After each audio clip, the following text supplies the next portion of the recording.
All right. Welcome to the January 18th, 2024 Measure E Oversight Committee meeting. City meetings may be observed live on the Salinas channel or YouTube or Comcast channel 25. Please stand for the Pledge of Allegiance. Ready? Begin. I pledge allegiance to the flag of the United States of America and to the republic for which it stands, one nation, under God, indivisible, with liberty and justice for all. All right, up next, we'll do roll call. Clerk, please call the roll. Committee Member Gilpas. Committee Member Huerta. Here. Committee Member Lara. Committee Member Mack. Committee Member Mora. Present. Chair Barajas. Present. Thank you. All right. And we'll now move into public comment. If you wish to make a general public comment or comment on a specific agenda item, you are encouraged to attend the Measure E Oversight meeting in person. Public comments generally are limited to 2 minutes per speaker. It may further limit the time for public comments depending on the agenda schedule.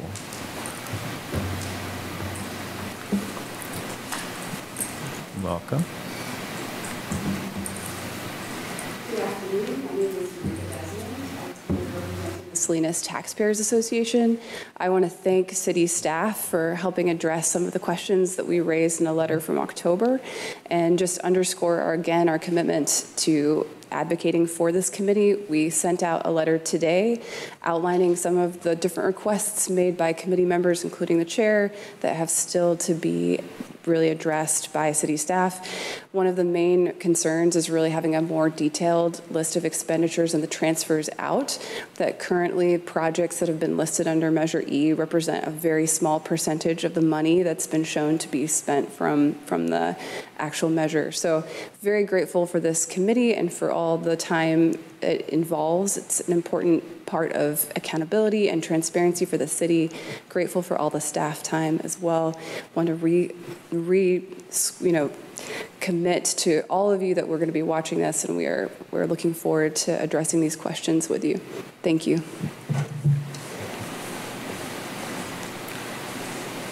All right. Are there any other public comments that might have been submitted online? No? All right. Since we do not have a quorum, we will go ahead and push the minutes for the consent agenda to our next meeting, and we'll go right into our administrative reports. Into ID number 23-769, the December 31st, 2023 financial report. We have A. Pedrosa, financial management analyst, will provide the report.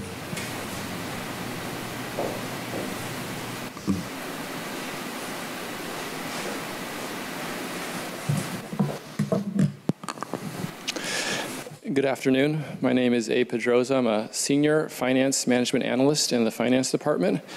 This is the Measure E fiscal year 23-24 quarter 2 financial report as of December 31st.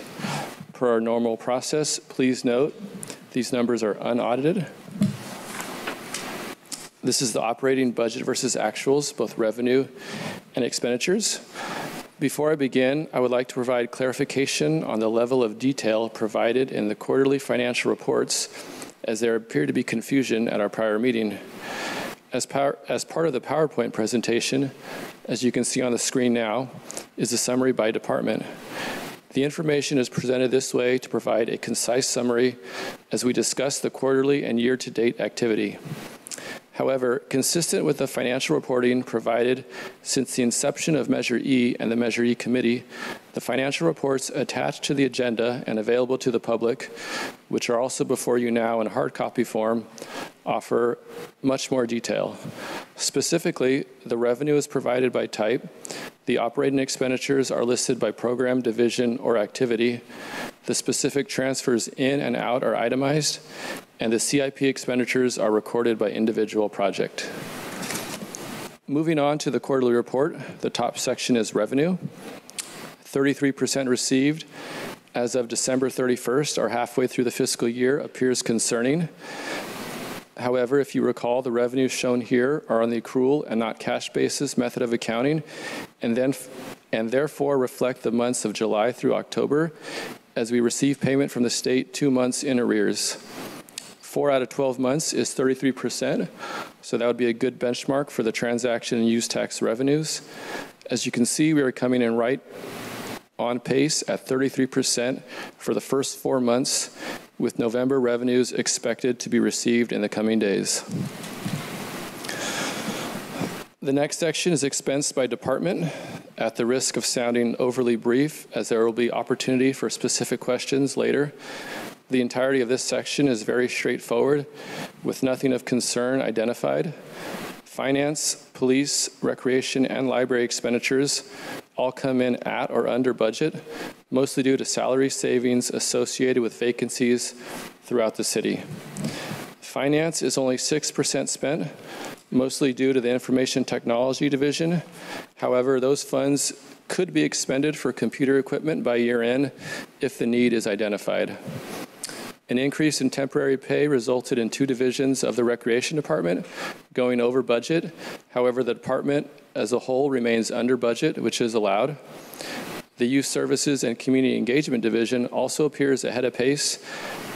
However, that is due to an encumbrance for race equity training.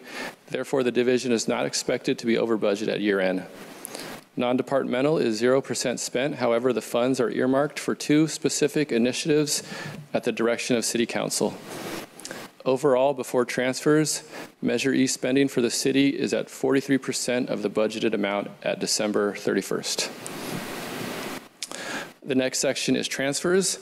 Capital projects is at 0% transfer due to timing, although some expenditures have been made and will be discussed in the next slide.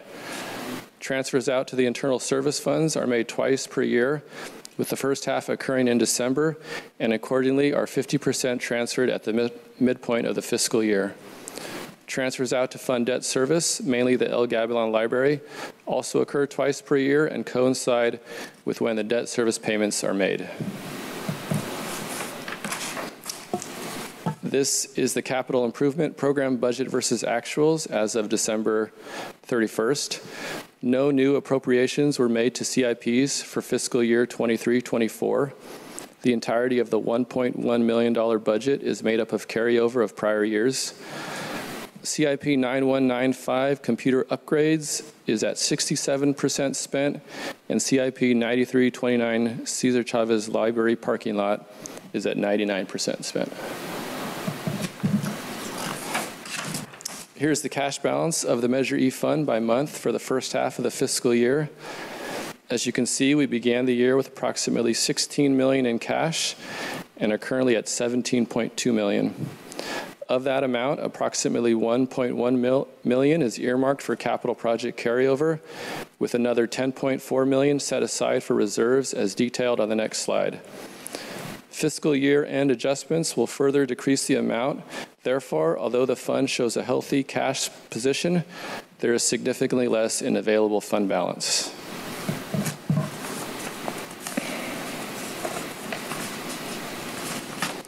Lastly, these are the reserve amounts of the Measure E fund, which are identical to our previous meeting. The 115 Trust Reserve is at $1.3 million. The Community Center District 5 Reserve is at $6.9 million.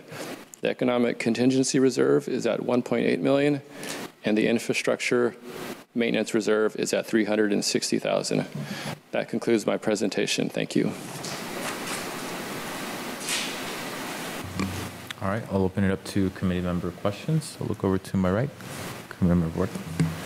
I have no questions, but I have 2 comments. Okay. Yeah, do you have any questions? Just a clarifying question. So you mentioned that, there's the non-departmental totals, which are currently unspent, but they're earmarked for 2 projects that the council approved. What are those 2 projects? Those are the Salinas Valley Promise at $177,000 and the Salinas Regional Soccer Complex at $250,000.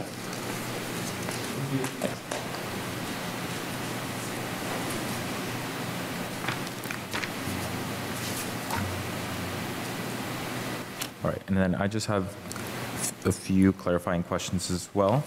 For the debt service for the El Gavilan Library, I just wanted a little bit more clarification on the transfers out. We have the El Gavilan debt service at 1.1 million, and then on the CIP budget, there's the El Gavilan Library opening day collection. Just wondering what exactly the opening day collection is per se. Sure, thank you for the question. Those funds were established as we were preparing to open, and so it's to purchase books and other materials for the library. I do anticipate that we will be utilizing those funds. We do have some significant administration vacancies at the moment, and as soon as we fill those positions, we'll be looking at how to take care of getting those spent. Okay. And then there's also the new El Gavilan Library there as well for 72,000 under the CIP. Is that separate from the debt service, or what exactly? Yeah, so that's also funding that was remaining from the original construction project. And so again, as soon as we fill the deputy librarian position, we'll be taking a look at that and either making a recommendation to shift that to a different CIP or purchase something that's needed for the facility. Okay, perfect. Thank you. Appreciate that. And then my last question has to do with the reserves. Just wanted a little bit of a refresher on what exactly the 115 Trust Reserve is. I believe that was something that just came up at the last quarterly report we had.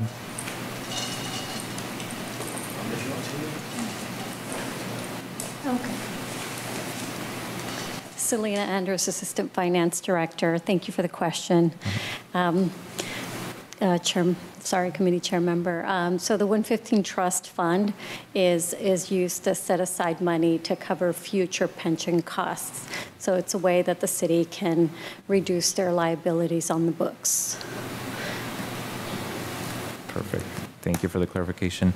And then with regards to reserves, Abe mentioned that although the numbers seemed a little bit higher than normal, that actual cash balances were a little bit lower than that. Can you elaborate a little bit more on that? I'm sorry, that the reserves numbers. I'm sorry. Okay. Sorry. That's all right. You're talking about the cash balance here? Yeah. Yeah, so we have 17.2 million in cash, but there's significantly less in available fund balance because some of those, or a lot of that cash is earmarked for specific initiatives like the capital project carryover and mainly the reserves. So the cash is there, but 10.4 million is set aside for reserves. Mm-hmm. So that's why of that 17 million, there's a lot less in available fund balance. Okay. And then with the Community Center District 5 reserve, is the 6.9 fully funding a new community center? Or is that just part of the equation? That is split between Measure E and Measure G. Mm-hmm. And Measure G has, I believe, 1.2 million for a total of 8.1 million. Okay. And then how long can those funds be set aside specifically for a District 5 community center before they have to go back? I don't know if they can be clawed back or they can be reallocated to a different program. I think once they're in reserve, they have to stay there until City Council directs them to be moved. Okay. And then while on the topic of reserves, just one last clarifying question. Would establishing a new reserve be for Measure E be under the jurisdiction of this committee, or would that be something that this committee makes a recommendation and then goes to City Council? Definitely City Council would have to make that action. I'm not sure if you guys could recommend it or not. Okay. All right, thank you. That's all my questions. We'll now go ahead and open it up to public comment. Are there any members of the public wishing to make public comment on this report? Seeing none, we'll now go into committee member comments, starting with Committee Member Huerta. Thank you. First, I would like to publicly acknowledge and thank Kristen Lundquist and Selena Andrews for their precious time, their professionalism, and guiding me through the budget and answering all my questions. I feel that I'm very prepared to not only understand the budget, but also make recommendations. So I thank you for all your time and help. My second comment would be expressing concern again for the community programs. That's under Department 80, non-departmental, Division 8001, community programs. Specifically, the $177,000 set aside for the Salinas Valley Promise. And I'd like my comments to be reflected in the minutes and going toward the council that I have concern about using Measure E funds to support a community college. And don't get me wrong, I am a product of a community college. Shout out to Fresno City College. But I don't know if this is the right use of funds to support a local community college. And so I would like the city council to explore in creating some type of a process or criteria on how this money is being distributed to non-government entities or nonprofits in our community. That's all. Thank you. Thank you. Committee Member Mora. Yeah, I think I'll just say that I think it's great that, you know, the committee members were able to spend some time with city staff to further understand the budget. But I think so much of what our conversations in previous meetings have been about not necessarily having to spend that time. I think the end goal for so many of us is to get to the point where these reports are legible by any community member who doesn't necessarily have to have a one-on-one meeting with city staff in order to fully understand what is happening, you know?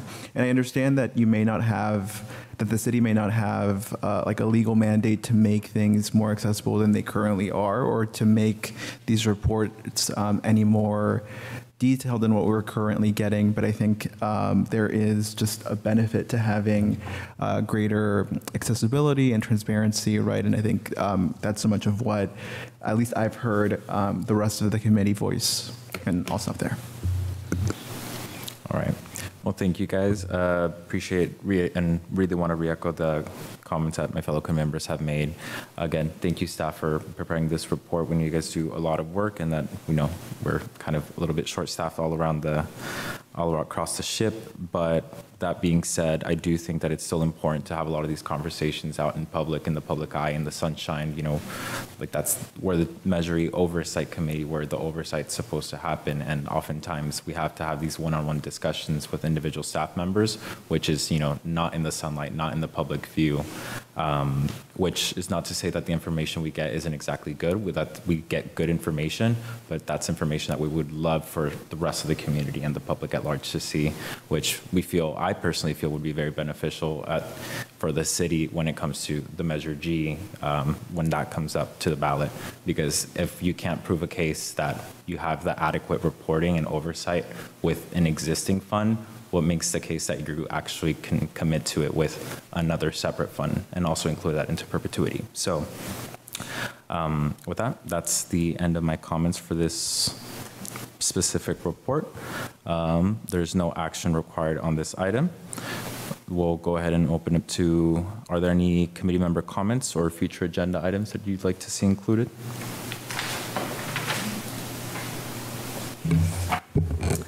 I would request... Just a clarification, it's committee member reports and comments. Committee members reports. Because it's clear what the voters asked us to do on E, first V, then E and G, in terms of the oversight of this body. And so if we let everyone set agendas, there would be problems. So that's why you see it as that. Thank you. Okay. I'd still like to make a comment. I would like to see some follow-through or follow-up on our previous requests that we've made clear, and I know they're working on it, but we'd like to see some follow-up.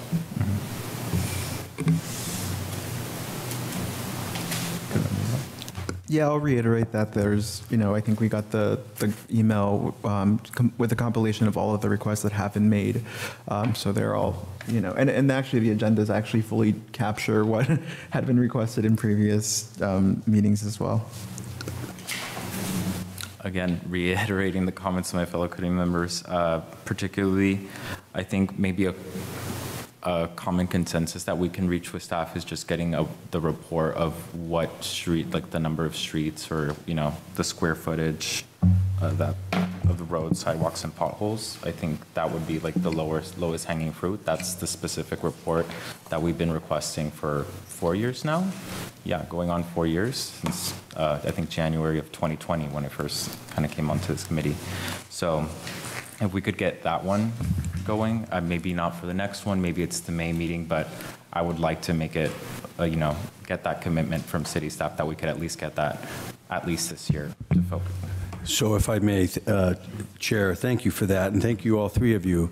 And we certainly hear you, and I will work with the Finance Department because maybe what is best is to culminate everything that has gone to the City Council relating to Measure E, like a public street fix or a sidewalk fix, and just give you that information.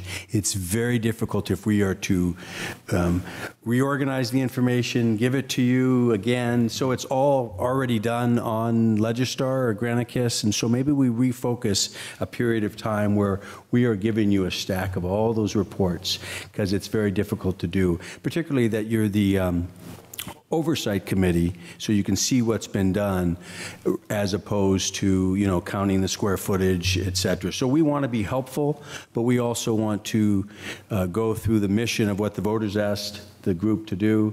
And so I think maybe we can use the Granicus system and the search function to see how we can just give you those reports and that information that has come to you previously sometimes, because we do include you in information that goes to council. And then, yes, sometimes you don't get the end product of what the council has acted on. So we'll take a stab at that. I think that's a great first start. Thank you, appreciate that. And that's the end of my comments. We'll go ahead and adjourn this meeting at 4:29 p.m. And our next meeting is scheduled for April 18th, 2024. Thank you very much. Thank you, guys. Thank you.